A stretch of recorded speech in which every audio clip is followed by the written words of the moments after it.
Hello, hello, hello. What is up? Who's ready to talk about skepticism? I'm so excited for this topic. I've been really, really, really excited to go into this topic. I've just been getting more and more excited over the course of the week thinking about it. I think it's a really fun one. It's one that I've really immersed myself in growing up as a skeptic myself, who was also a tarot card reader in tandem. I've always been this weird kind of foot in both worlds growing up, constantly doubting my own practice. And also because we live in a modern day is very secular and very skeptical. So there's you'll encounter this a lot. So in terms of trying to curate content for an aspiring tarot card reader, you need to talk about, you need to know how it is talking with skeptics, because that's just every, to 3 out of every 4 people you see, that conversation is going to come up if they're even interested in doing a tarot card reading, right? So I think it's a really fun conversation to get into. I drop secular tarot in the title because I'm going to illustrate today how secular tarot is the bridge. It is the form of tarot for the skeptic, for those of secular practice, and all the principles that come through in effective practice at secular tarot apply to tarot with a more spiritual inclination as well. It's secular tarot is a subset practice of tarot, so it's a lot of the same rules all apply, and anything that applies to secular tarot I think applies to any other tarot practice, save maybe the strict belief that there is no magical spiritual thing happening for readers that do have some sort of spiritual inclination or feeling associated with their practice. A lot of the same principles apply. And I've over the years I've had a pretty secular approach to my reading. I realized before I really knew that secular tarot was a thing, I was kind of secular tarot adjacent these years. So when I encountered it, I was delighted. I want to, of course, do a reading for us on the stream today, and I've been trying to decide what exactly I want this reading to be about, because I want it to relate to how we employ skepticism in our practice with tarot. And that's one of the things that I want to talk about today, is how skepticism is not bad for a tarot card reader, I don't think, to have. I think that the skepticism I've carried with me over the years has given my practice with tarot a really concentrated, discrete focus, and brought me to the practice of really explicit intention setting, and has helped me really, really keep direction going. I think that skepticism keeps us grounded and keeps us realistic. In excess, skepticism can make us closed-minded and limit our kind of intuitive interpretation, our ability to bring things off the cards. But I'm going to touch on that briefly today, because I think it only really needs a brief mention. There's so much more interest about how skepticism can be employed effectively in your practice as a tarot card reader, and how the ways that you can apply it in your own practice will relate to how you can present it, to somebody else who may be skeptical, who may also be interested in a tarot card reading. Because there are so many people that exist in this in-between place of, I'm a little skeptical and I have my doubts about tarot card reading. And if you asked me up front, I would outright say it's kind of, I don't believe it. But I am morbidly curious in a way, or there's a little stirring in me that wants to know. I'm interested at least that much. I feel like this happens all the time. I've connected with so many people in that kind of premise, where we're kind of in that lukewarm water in between. And so I've almost, over the years, I called it my spiel. There was this conversation that I would just run every time in this kind of situation, where I just found I had this ability to appeal to skeptics as a reader, and to appeal to skeptics in a way that made them want to engage the process of doing a tarot reading with me.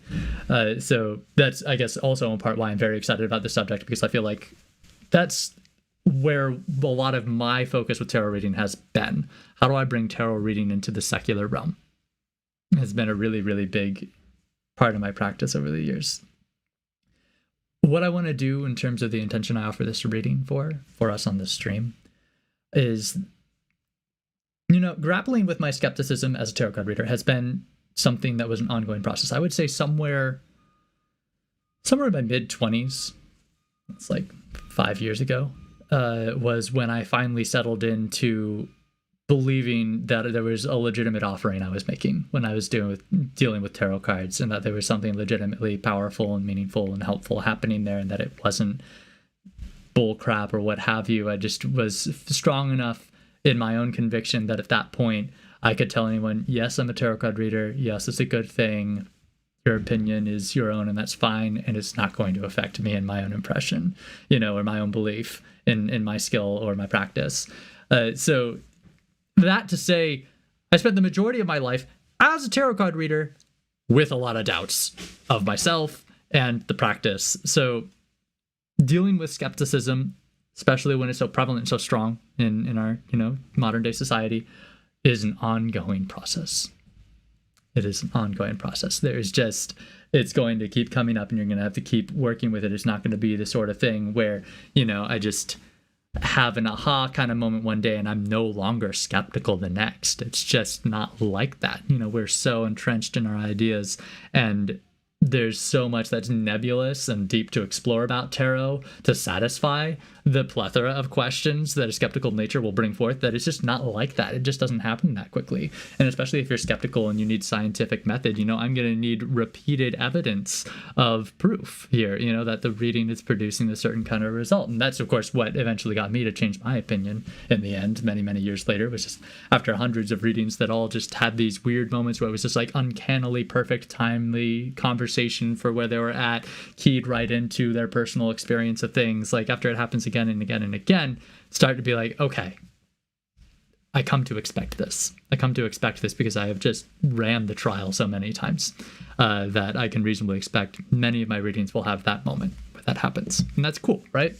But you really, really, really want to be able to explain why. Why did that happen? That's kind of, the appeal of the scientific approach, is the ability to deconstruct why, what's happening in a reading that creates this seemingly magical moment where we speak such fundamental, powerful truths to each other over some cards. And that's kind of where I ruminated for years.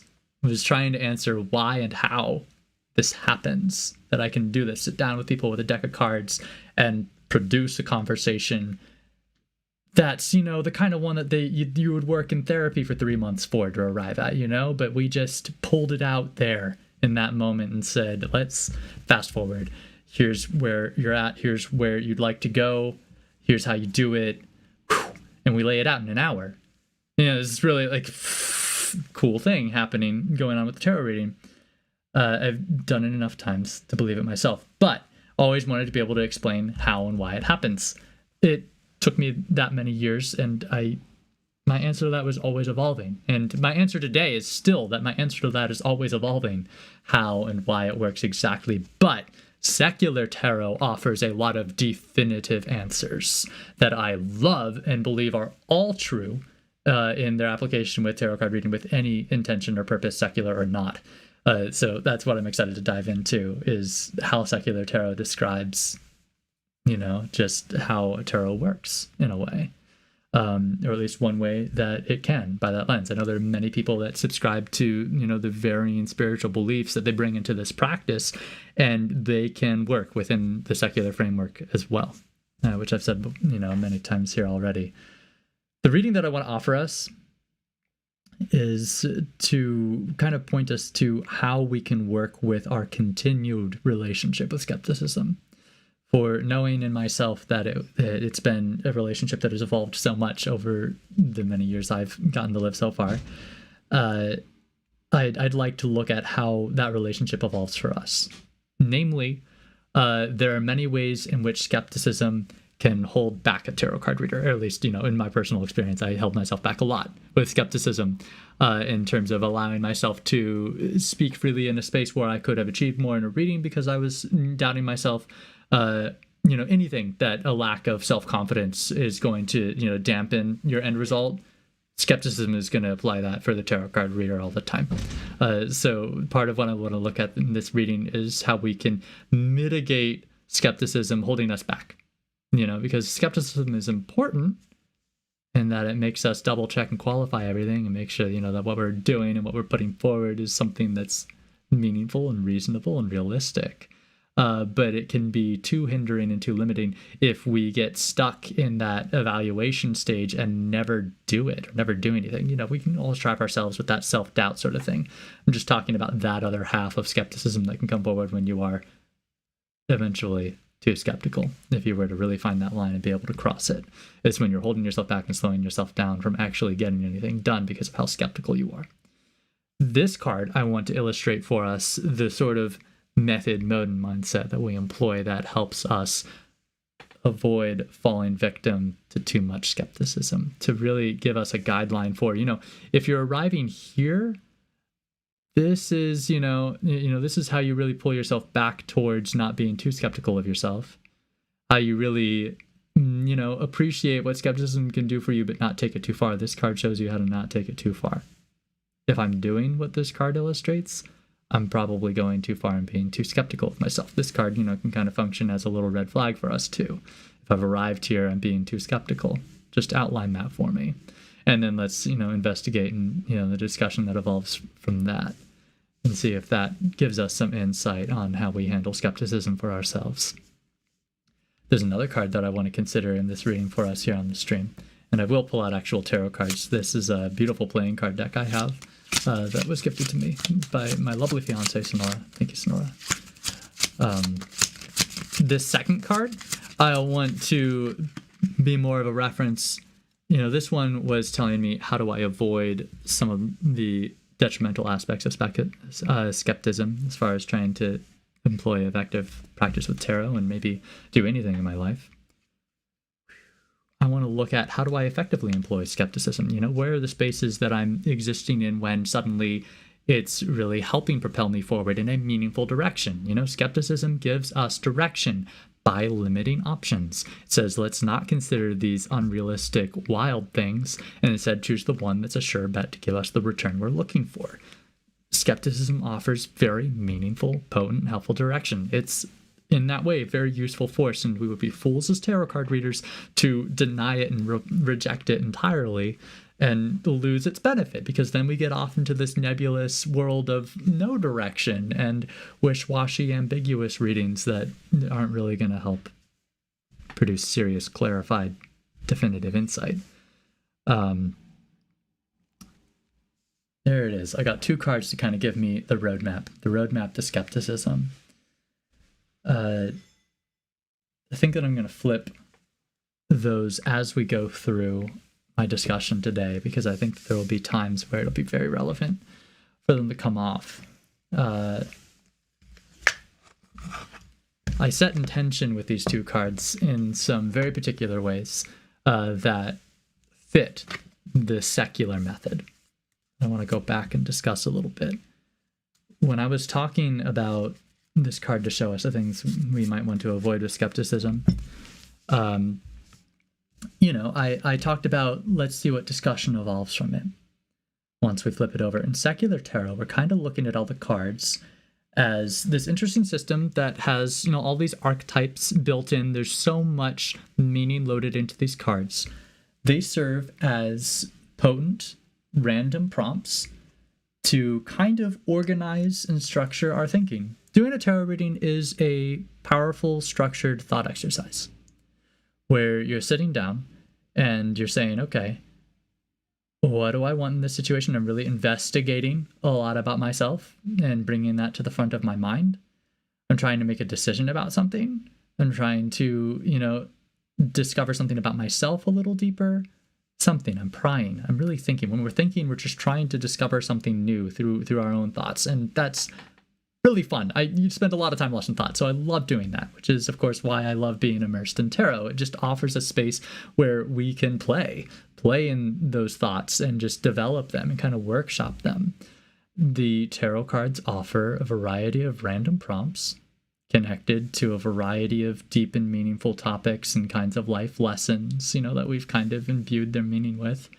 And they give us moments to jog, kind of, and this is going to be the fun part about talking about secular tarot, jog our intuition, jog our unconscious mind in some ways. We're trying to use them to invite space for us to consider things that we might not have otherwise, and then follow up on what new thoughts came to us and the moment that we considered something in a way that we hadn't previously tried to consider it as. I pulled a random card to give me a certain way to think about my situation. When I did that, what came to me? Did anything new arise? Did it appear different to me? Did it leave me with more questions? What random place did I arrive in after prodding myself with a random thought? And that's why as we're setting up the card, I'm like setting up a lot of the roadmap of the thought process that I'm having leading up to the card. I'm giving it some direction to take off somewhere. And once I flip the card, I'm like, where is it taking me now? And I'm workshopping my ideas from there. But, the secular process is really entrenched in this simple idea that we're just thinking. We're using the cards to structure and guide our thoughts and conversation. I'm going to be really intentional about how we do that to lead us to a place that brings forth certain realizations that you're seeking, from a tarot card reading. We are sitting down because there are questions we have that we want to procure answers to. And, in the secular approach, it's much more of this mental exercise to develop the answer together. And I really like in the secular approach much more of the collaboration between reader and quorant instead of the straight reader just tells you everything that's going on, because that relies, of course, much more heavily on the reader just being able to make that lucky guess. And that starts treading us into more divinary territory than strictly secular work. Because, of course, in our secular tarot approach, tarot is going to even more strongly resemble the therapist's meeting. This is really so much more closely in its resemblance to counseling than any other form of practicing tarot. And tarot really is a form of therapy and counseling at its core. So, not to say that it isn't, just that we've stripped tarot bare of the magical side. Now it simply is. That's all that's left. It's just counseling. And sometimes magical counseling. And in the secular context, it is just straight method and tool for counseling, and it's a pretty cool one. It offers really interesting feelings and thoughts come forward when we're sitting with the cards, and they do structure a space for us to think with a really open mind about our situation, because we start to wonder if anything could come off the deck, and my situation could be anything. That really just puts us in a place where our mind is more open to receive new ideas or to really restructure our thinking on a situation. And that's part of the medicine. That's part of the process, really, and part of the, the finesse that comes into a tarot card reading, and definitely one of the strengths in the secular approach. And of course, I describe all of these because they satisfy skeptics. All of these terms are very satisfying to our skeptical minds because they offer really plain, simple, mundane explanations for where the magic and where the knowledge and where the insight comes out from a tarot card reading. And I shared earlier that I spent a lot of my life developing the ability to really connect with skeptics, even over tarot cards. Which, is a place that many skeptics don't originally think they'd necessarily want to be sit down and do. And really, I think that you can get so much work done, even with this, a word like mundane sounds so diminishing. Even with this very practical mindset, you can get a lot done. In a tarot card reading, you don't need magic bells and whistles necessarily to get a lot of work done in a tarot card reading. So there's so much simple appeal and truth in the secular approach that makes it so inviting. My experience offering tarot card readings over the years has been that the more and more that I can characterize my practice in secular terms, the more and more broader appeal it actually has, and the more and more people I'm really able to connect with. And as a bonus, the more I'm able to have that conversation that gets us on the same page, having the same expectation before we start a reading, that avoids many of the how things can go wrong scenarios and readings that we talked about earlier on the shuffle. It's secular tarot is important, man. I'd encourage every reader to know it, even if they don't consider themselves secular themselves. But a lot of it stems from skepticism.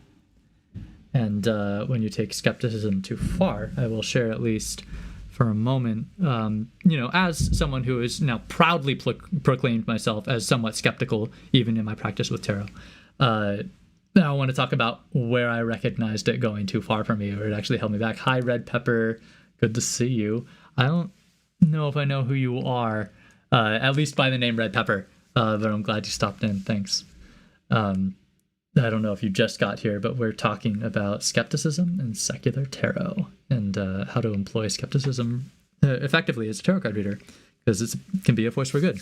But I'm going to talk about how it can be a force for a little bit here. Being skeptical of myself also sometimes means you're new here. Good, glad you're here. If you don't mind telling me where you heard about me, that would be great, because of, I'm the little guy over here trying to do this. I really want to build this community. And I really want to meet people that want to learn how to read tarot. So I've been putting myself out there little bits here and there in different spaces and hoping to meet some new people. I'm glad you're here. Thanks. I hope it's a good space for you. Skepticism has gone too far for me sometimes when, if I spoke earlier a little bit about too much self-doubt. Too much self-doubt will hold yourself back, kind of hobble you before you've started. I've experienced this in readings. Sometimes I do so much circular language. I know I've already done it today here on the stream, so feel free to call me out. So much circular language around something before I just get to the point, because I'm like dropping all these prefaces of, but, and trying to qualify and justify something before presenting the meat of it.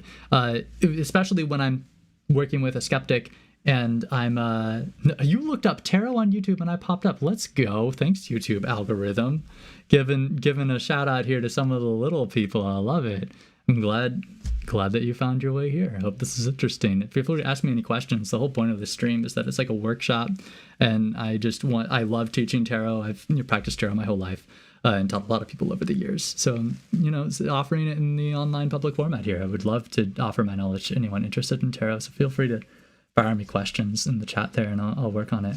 Oh, and if you want to get a reading, of course, you can call in for a video call reading, and we can do it together on stream, which I think is super fun, and I know not everyone wants to do, but I love putting it out there, So in readings, right, when I've been too skeptical sometimes, I end up doing this circular and like offering so many prefaces to what I want to say and trying to make it sound secular and trying to soften my approach and say, well, maybe I'm about to offer you an idea that I expect is going to land really well and is going to be the direction you need, but I'm going to, beat around the bush a little bit and be a little uncertain about it and all this in my delivery and take all this time. And I know that has in the past been an example of me being too skeptical of myself and bringing in a lot of self-doubt into a situation in a place where the doubt wasn't there. They weren't necessarily bringing it. I was. And in that moment, I'm kind of weakening my ability to deliver the messages that I'm getting in a tarot card reading, or to direct the conversation that we're having in a tarot card reading to more powerful places, because I'm just sitting here kind of spinning out in my own self-doubt. One thing to keep in mind, I've noticed my skepticism affect my readings for myself. When, I'm like stopping myself from doing a reading because I don't believe that I can necessarily pull something meaningful out of it, or I'm starting to doubt the messages I'm getting off of the cards and not feeling confident in just my own thoughts, which is actually where the secular approach becomes a really nice, comforting place, because you can just start to ask yourself some really serious questions about, okay, well, why am I asking this? Let's get myself back on track. Where am I at? What am I feeling right now? And where am I hoping to move myself to? The secular approach has answers to all of these places where you experience doubt.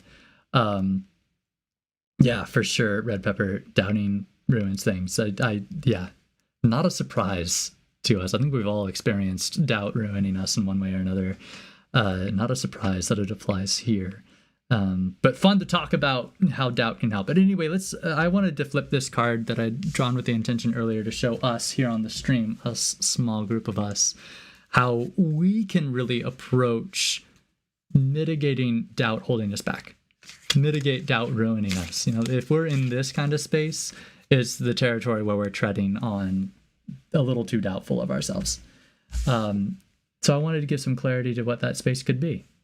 And since we're practicing secular tarot today, I am going to illustrate it as could be, remembering that all the cards that we flip are suggestions of ideas, and where they lead us in our thinking is the deeper wisdom that we pull out from the tarot card reading, and not to get too caught up or too weighty in any card indicating that things are one way or another or have to be one way or another. The secular approach is very free of that.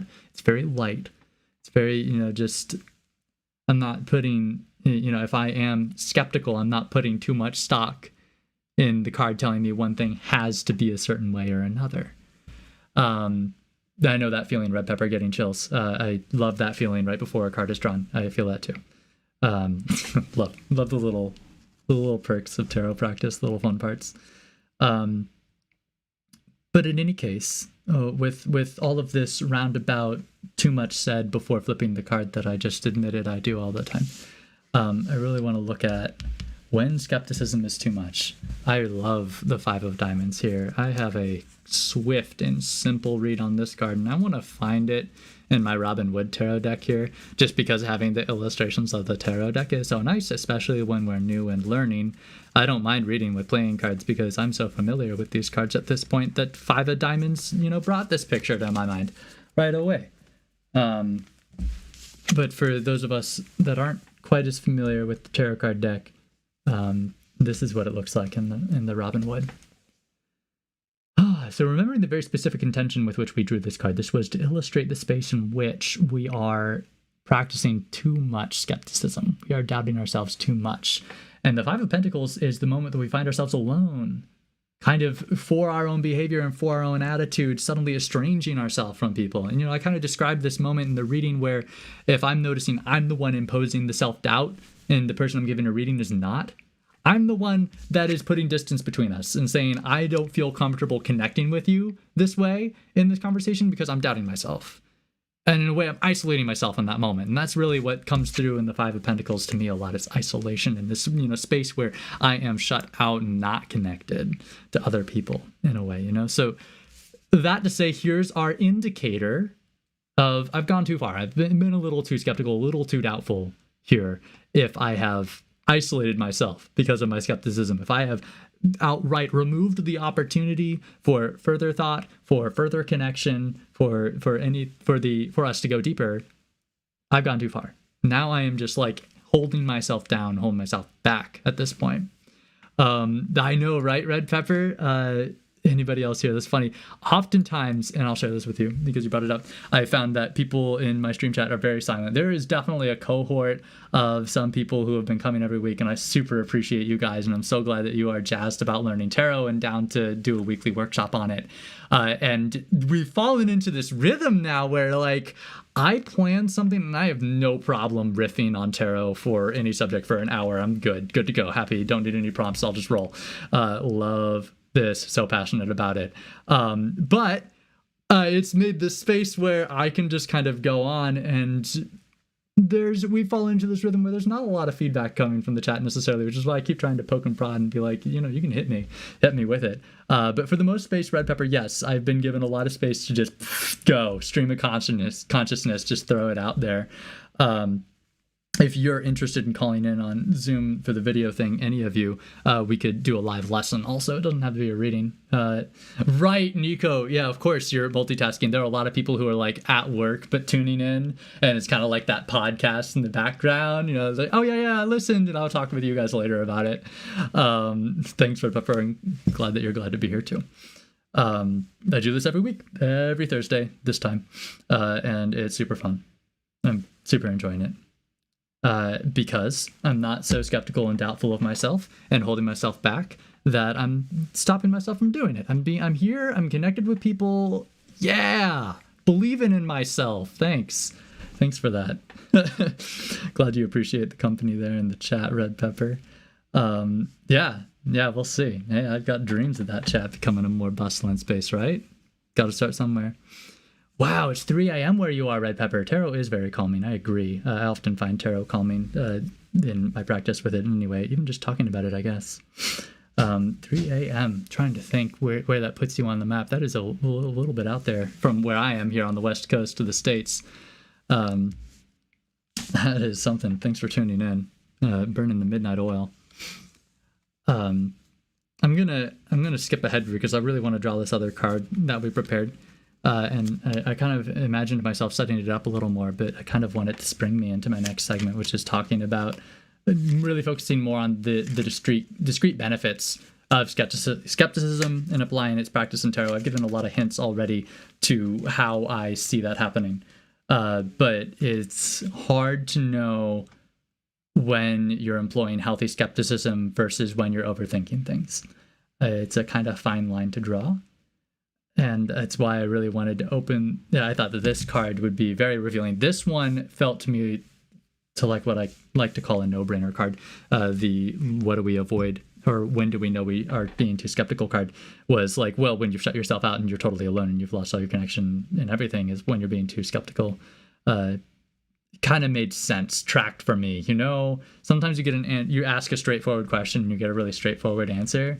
If you set the intention for a simple question, you're going to draw out a really simple answer. And Red Pepper, I get you being an overthinker. I think that in the same breath where earlier I was talking about loving thinking and loving being in this space where I just think all the time, I think that also we are also the overthinkers, right? Where we're going to be living in that space so comfortably that it's just, I just want to be there thinking about things and solving my problems by thinking about them more. And if it's a problem that requires action and not thought, I'm just going to spin out in my really comfortable, familiar, anxious space here in my overactive thoughts that I'm just going to keep spinning out in. Yes, this is, that's the routine, right? Hard to draw the fine line, not to get so down on ourselves for being skeptical and doubtful all the time, because it's so often and so typical and so easy for us to recognize how it holds us back or is holding us down. I think it's really healthy to focus on its positive aspects, how to employ those, and how to give us some focus that when I am feeling skeptical or doubtful of myself, like, what do I do to what is the signaling for me? What's the purpose of this feeling? What's the merit to feeling or thinking this way, really, that I can draw forward in the situation while I'm knee deep in it? And that can really help us, take an uncomfortable feeling and set it on track and in a direction that helps us out a little bit instead of holding us back. So that's why I'm excited about that. I don't want to wait for this card, I'm ready for it. Oh, wow. How interesting. Really. Four of Swords was an interesting one because this is really the card that says, don't think. This is the moment of mental rest, of reposit, of literally just not thinking, of meditating, of clearing your mind, taking a break. When we have employed skepticism appropriately, it lays rest to our thoughts. Our questions are satisfied. We have reached definitive answers and arrived at this moment where there is no more to think about. Honestly, there's a little bit of that suggestion that feels to me like a pretty high bar for a lot of, because there's a lot of questions that can come up that have really complicated or nuanced answers that can be really anxiety producing the whole way through considering them and sometimes not even have a totally satisfying answer or conclusion for some time. So seeing the suggestion that, when you've employed skepticism or self-doubt effectively, it's, oh no, wait, that makes sense. It's when it puts you at ease. If skepticism or self-doubt's putting you at ease and putting you in this really rested, relaxed Four of Swords state, that's some healthy skepticism. I'm the way I am and I'm holding myself back these ways because it's benefiting me in these ways and I'm done. And I can be at peace and not think about it further. There's nothing gnawing at me, If I were in a space where there was something nagging at me, like I'm still not satisfied with the answer I'm getting, I'm being skeptical of my own talent, or I'm being skeptical and doubtful of myself, and what it's leaving me with is this feeling of dissatisfaction, that there's something wrong, that there's something that needs to be fixed. That's not effective employment of the self-doubt. That's not putting me in this rested Four of Swords place, where I've really come to peace and I'm at ease with my thoughts. Kind of suggests to us, if I am starting to feel some self-doubt, what can I ask myself that'll resolve this, satisfy the questions that I'm asking myself? Or what am I attached to? What am I feeling that is holding me from being in a place of peace and rest with this thought? There's a handful of different suggestions you could take off that Four of Swords. And I'm offering some of the alternative ways you could interpret it because that's a big part of, practicing tarot, is that there's a lot of different ways to interpret a card. And especially in the secular approach, I think that it's much more about being explorative, about, what comes up to you from that suggestion. I was not thinking Four of Swords. when I was thinking of direction to effectively employ skepticism.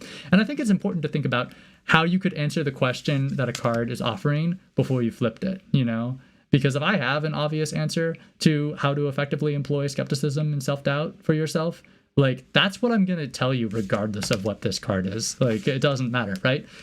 So it's interesting how sometimes the card that appears can highlight certain aspects of our answer and get us to frame it a certain way. But when a card outright comes and kind of defies our expectation, I think is when a tarot reading starts to get some really interesting twists.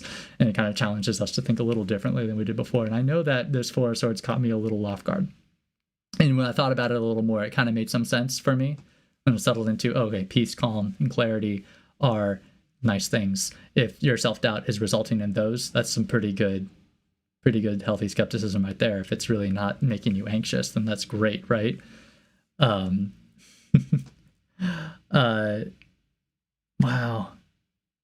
I see you there in the chat there, Red Pepper, resonating with the word rest. You just came out of your hermit mode and you don't want to go back in. Good for you that you're getting out here. This is a light social space. I think that hopping streams and stuff and interacting with people on streams and with other stream communities. I love that you're putting yourself out there to Rachel and Nicolo. Yeah,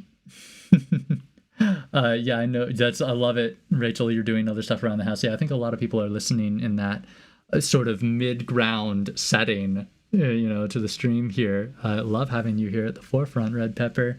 You're my front seat. But in terms of what this card brought up for me, it was like, yeah, rest came up, and I love how, when we're doing a tarot card reading, if I'm using a word like rest because that came to me to this card, and I offered a lot of words, and this will happen in a reading, and when you're considering the mechanics of the secular approach and how it works, I'm going to offer a lot of words, and for different people, different words will resonate and kind of convey the message that I was trying to embody in the card, more or less, or convey a message to that person that brings something forward for them that they suddenly want to add to the conversation. Rest resonated with me because, as you said, Red Pepper, I've come out of hermit mode and I don't want to go back. You're here engaging people in the stream, wandering the internet. That's super cool. Yeah.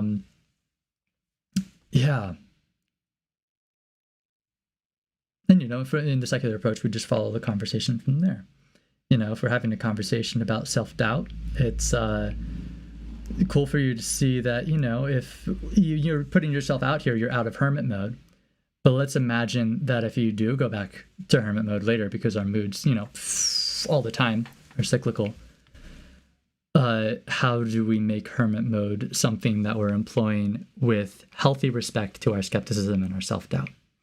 Because honestly, both of these cards capture hermit mode to me in different ways. There's very different quality and character to these hermit modes. Because in the Five of Pentacles, there's kind of this wish that I wasn't the leper outside the church and that I was in. I'm a hermit, but not by my own design necessarily, or at least even if by my own design, not by my intention or my explicit choosing. I've been shut here because I doubted myself so much I didn't connect myself to anyone, because I doubted myself so much that I haven't even gotten started. This is a hermit space that is isolated because I doubted myself too much in this reading, right? This is also, to me, a very hermity space. It's so restful. I'm not out there engaging people in this space, but I am experiencing self-doubt in the context of this reading. I was like, I want to illustrate two different experiences of self-doubt, characterized one as how we can employ self-doubt to harm us, hinder us, one as to help us, further us forward. Here's the further us forward. When I'm feeling that self-doubt, instead of feeling isolated, lonely, and alone, I'm just feeling like this is my recharge time. Whatever, I'm a hermit, I'm resting. You need a calm after a lot of action. Four of Swords follows the Three of Swords, which is a hell of a lot of action, man. That is like hardcore action, a lot of serious consequences that you're dealing with. The Four of Swords is a much needed rest after that storm. And it's just this time that we're taking for ourselves where we're recognizing I'm spent. I'm tired. I know my limitations. I'm not just doubting myself. I'm not just being too skeptical of my own ability. I know my limitations. I need rest. for whatever reason. I need emotional rest because I stretched myself that way this week. I need a mental rest. I need physical rest, whatever I need. If I am feeling, uncertain that I could do something, say something, pull something off, and I feel like it's just because I need a break, sure. That sounds like a totally reasonable time to have some, control of yourself. It's not even self-doubt at this point, is it? It's just a really realistic understanding of your limitations. Doubt is just the, expression of limitation at an excess, where I'm limiting myself where I didn't need to, where limitations didn't exist except for the ones that I imposed myself with my doubt. And this is where I'm recognizing that, sometimes I do have realistic limitations. And this isn't just because I'm doubting myself too much. I'm just being honest. I don't have the energy for that today. Okay? Call you tomorrow. Whatever. Red Pepper, I love that as an emoji for hermit mode during the pandemic. Cat in a box. Yes, I have felt that way every day waking up in bed. Yeah, that's perfect. That's really good. And I really I hope that was a fair demonstration of how, in a secular approach, we just used these two cards to evolve and develop a conversation around a topic that we chose and gave some pretty clear intention before we went in. I already had a clear idea of what kind of conversation we were getting into and maybe what some of the kinds of answers that I would supply before we flipped these face up. I explained that. That's very important to do, even outside of the secular approach, which is what I've been saying all day. These are great principles for tarot card reading. They are also the core ones of the secular approach, but they're everyone. You should always do this. Practice responsibly. Ask meaningful questions. Set clear intentions. I like that. Actually, after getting through those two cards, that's put me at a certain kind of ease in feeling like when I'm feeling self-doubt, as soon as I catch myself doing it in a way where I'm isolating myself, and I'm so guilty of this, I go through my hermit moods pretty hardcore. I hermit a lot, actually. Hermit all the time. I hermit with a lot of my time. I love hermiting. I have this, kind of ambivert personality, right? Where I'm cool with a lot of introverted time, cool with some extroverted time. Here I am on stream, right? Putting myself out there. But I love my recharge time. I'm big on it.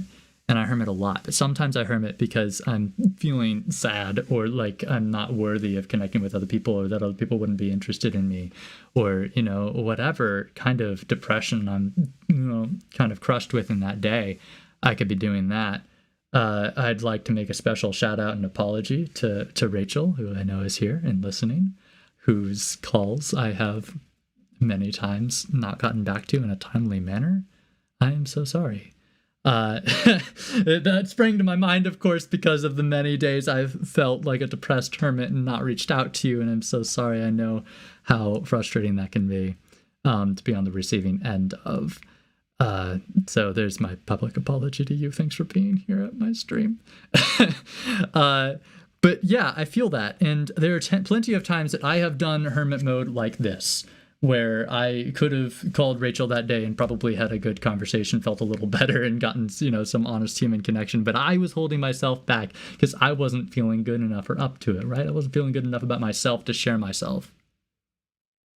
And maybe that's an indicator of a time where I took my self-doubt, my self-criticism, and my own self-limitation too far. And kind of took away from myself what could have been more beneficial connection. As opposed to, I've had plenty of these days too. I love these days. Love a good restful day.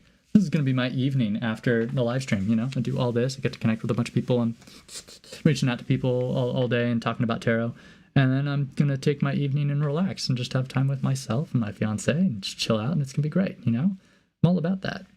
That healthy introverted time. The right time to take to yourself. I'm jazzed that you're here, Red Pepper. Thanks for being here.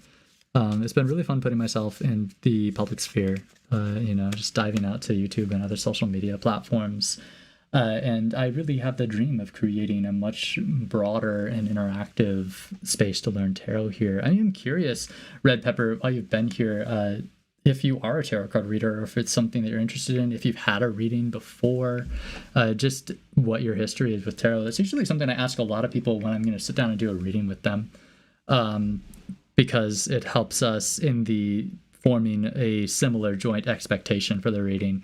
It, just understanding what preconceptions someone's bringing into a reading is big, because that's the page that we're starting from in terms of beginning our work together in a reading.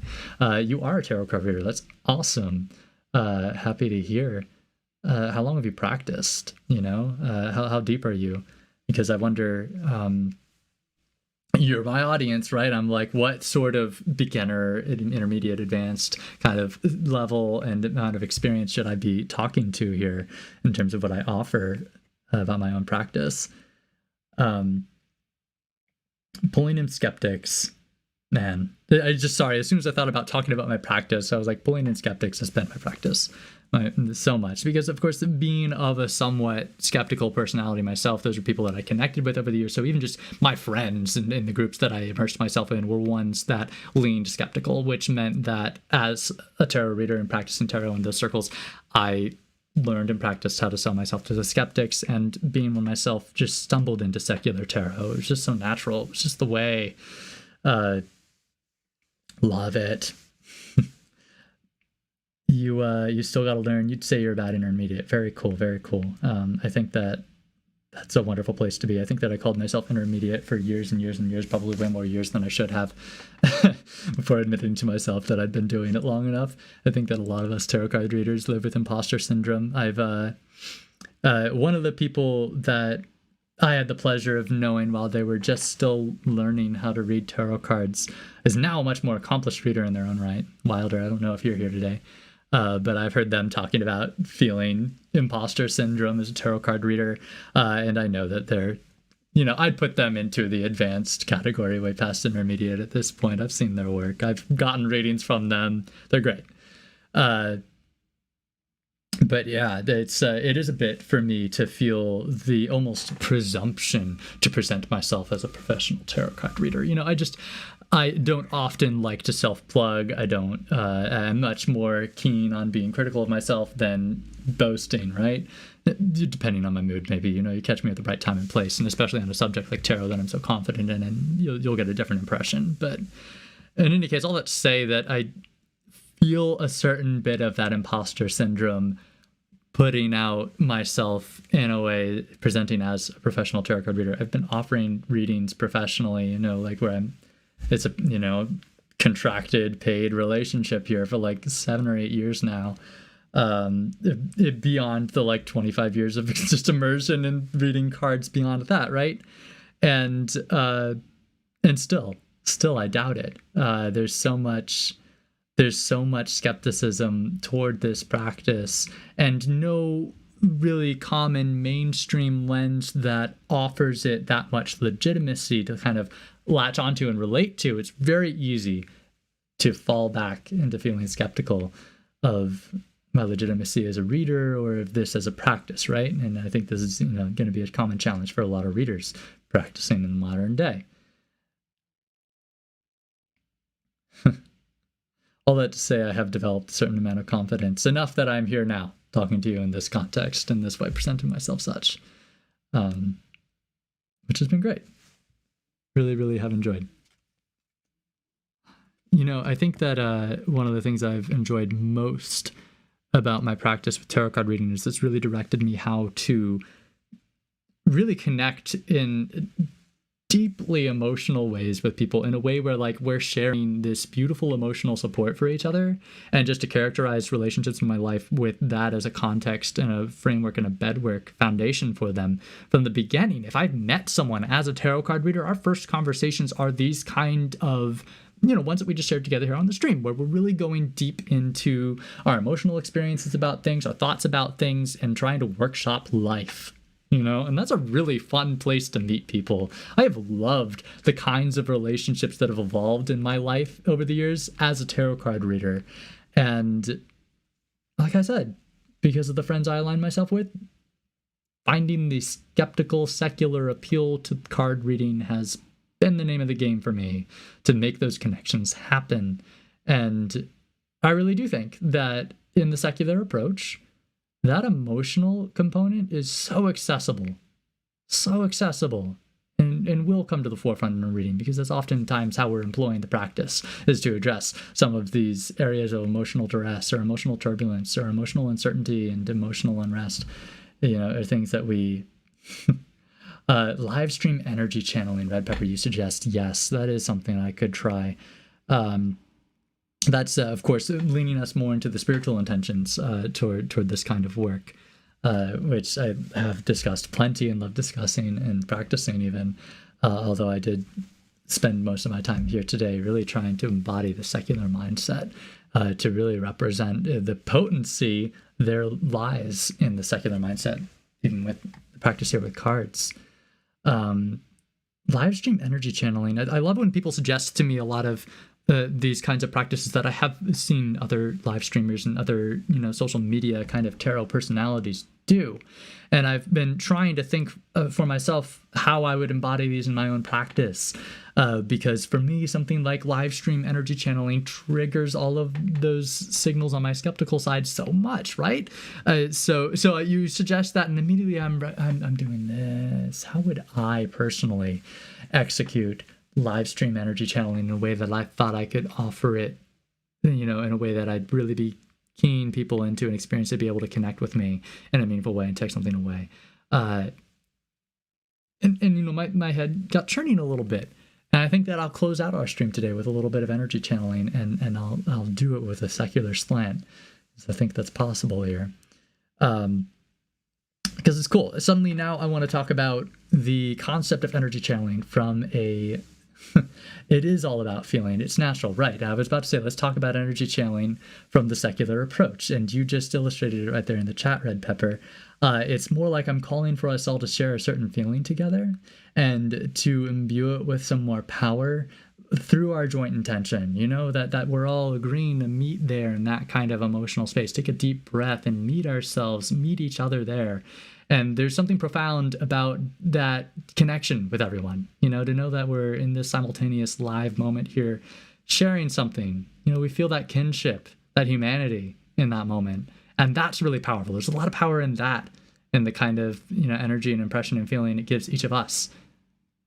Just that we're joined together in this same moment, sharing these same thoughts, has a certain power to it. That's why I'm like, I'm working on developing some, standalone content. I'm trying to get Reels, TikToks, and some YouTube videos lined up. But I love the live setting. I love this.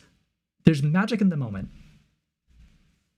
The present moment is where the magic lies, and us agreeing to share it together in a certain way. Yes, you've characterized it. That's energy channeling to me and to someone with a secular approach. That is all of us doing a meditative energy exercise to sit together and say, let's share in this feeling for a moment, just to be there together, feel that humanity, that camaraderie, and move on from there.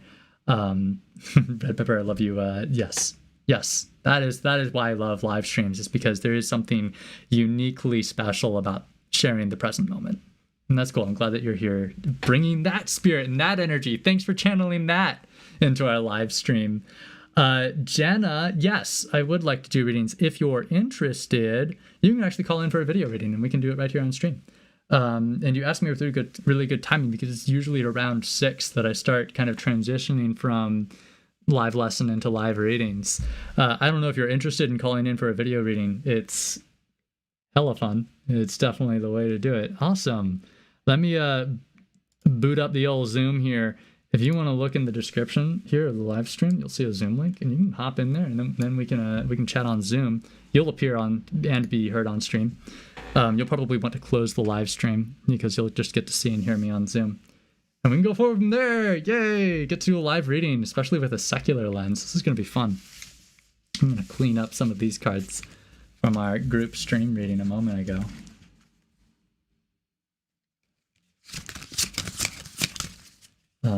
Let me know, Jenna, if that works for you. I see you saying, not always expected I tuned into a YouTube live stream and you're suddenly asking me to boot up Zoom. I know it's the curveball sometimes for a lot of people, but if it works for you, we're there. I will be online as long as it takes us to do this. I'll probably be here. I usually sign off at 6 if no one's doing readings or I don't have any more questions to answer. I'll go all the way to 7 or later if we've got a bunch of readings and stuff. Ooh, I hear you on the East Coast. I got a lot of friends on the East Coast. You're in chat right now with a number of East Coasties. Yes, it is a little later for you guys. I tried to schedule this stream early enough for you guys to be able to get in, but I know that I still hit your evening with the 5 o'clock Pacific time start over here. You kind of feeling the tower, Red Pepper. We're already hedging bets. The tower readings are usually heavy ones. I love it. Red Pepper's ready for all the side bets. Let's see some other bids other than the tower. Let's see. You let me know, Jenna, if you want to go ahead and hop there on Zoom. If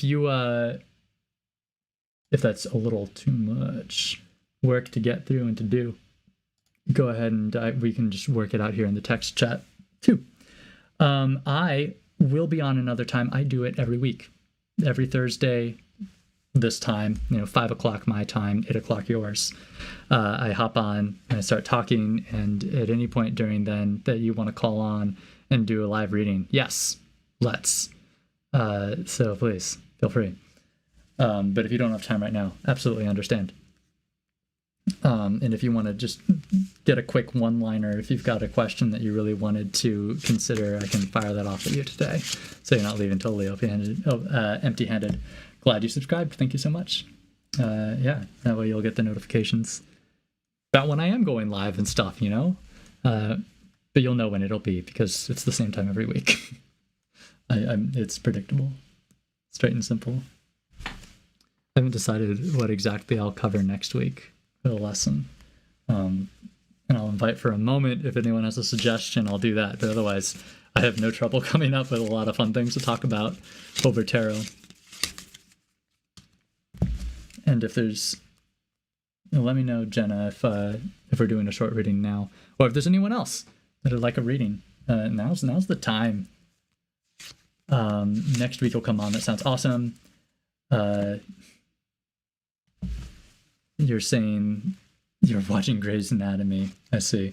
And next week, Grey's Anatomy is off. Sweet. I'll take you on the Grey's Anatomy off week. That sounds great.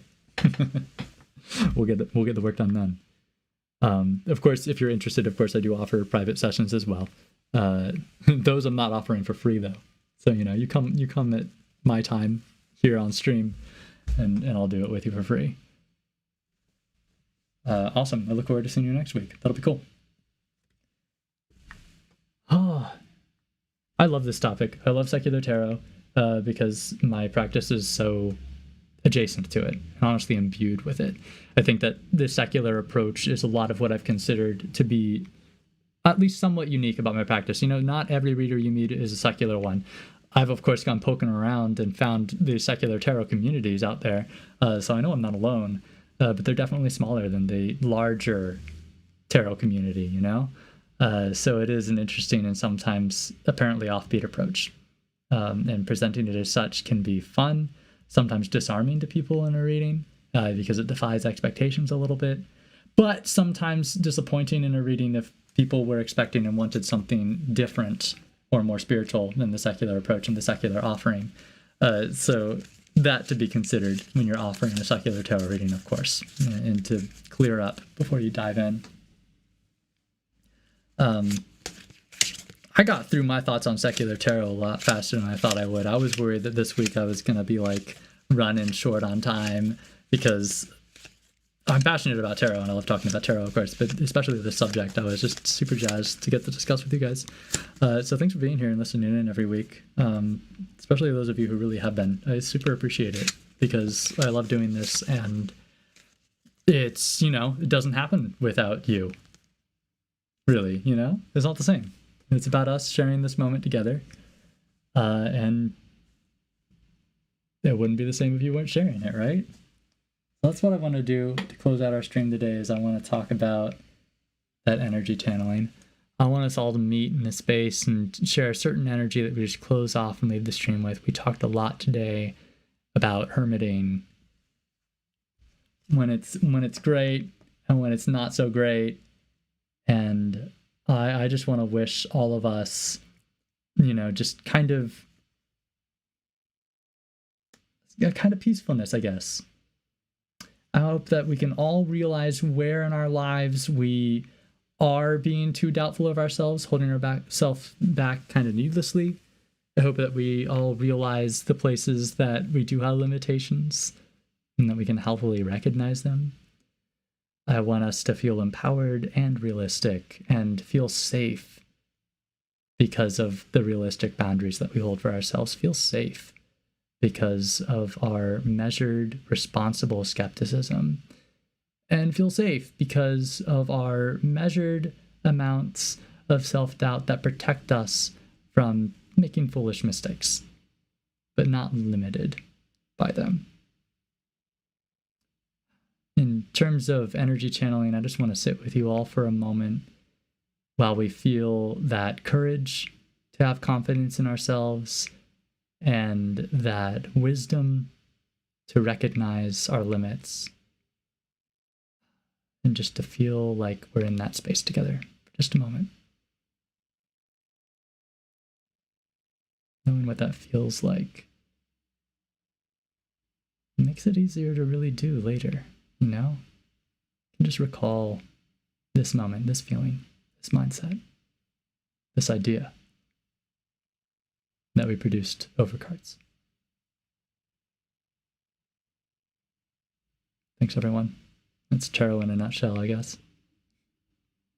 Okay, I'm going to close this up for this week, and I'll see you next.